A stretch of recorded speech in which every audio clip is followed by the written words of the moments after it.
आगाज करेंगे राहुल गांधी की भारत जोड़ो यात्रा के साथ। आपको बता दें कि राहुल गांधी की भारत जोड़ो यात्रा मध्य प्रदेश में इस वक्त जारी है। आज मध्य प्रदेश में दूसरा दिन है और आज ही प्रियंका गांधी भी उनके साथ इस भारत जोड़ो यात्रा में शामिल होंगी।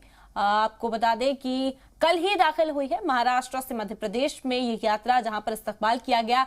दिग्विजय सिंह और तमाम एमपीज ने राहुल गांधी का बड़े पैमाने पर यहां स्वागत किया था, इस्तकबाल किया था। राहुल गांधी ने खिताब करते हुए एक बार फिर से मरकजी सरकार पर निशाना साधा था। बुरहानपुर से दाखिल हुई थी ये यात्रा मध्य प्रदेश के अंदर और अब प्रियंका गांधी भी उनके साथ कदम से कदम मिलाती हुई नजर आएंगी। 4 दिनों तक प्रियंका गांधी भारत जोड़ो यात्रा में राहुल गांधी के साथ रहेंगी। आपको बता दें कि मध्य प्रदेश में पहले से ही कई प्रोग्राम्स लाइन अप किए हुए हैं। राहुल गांधी यहां नौजवानों, किसानों और खवातीन के मुद्दे सुनेंगे और उन्हें उठाने की कोशिश करेंगे।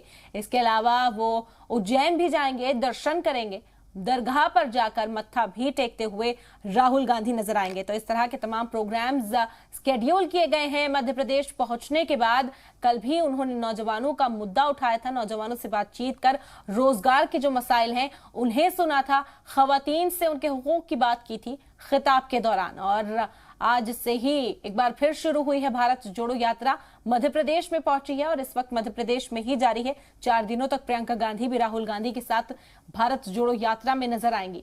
महाराष्ट्र से अब पहुंच चुकी है मध्य प्रदेश। बता दें कि इख्तिताम पजीर होगी कश्मीर पहुंचकर श्रीनगर तक जाएगी ये यात्रा और लोगों से मसलसल जो मुद्दे हैं, मसाइल हैं, उनके बारे में बातचीत की जा रही है। आप तस्वीरें देख सकते हैं, राहुल गांधी और प्रियंका गांधी इस यात्रा में साथ चलेंगे। 4 दिनों तक प्रियंका गांधी यहीं रहने वाली हैं।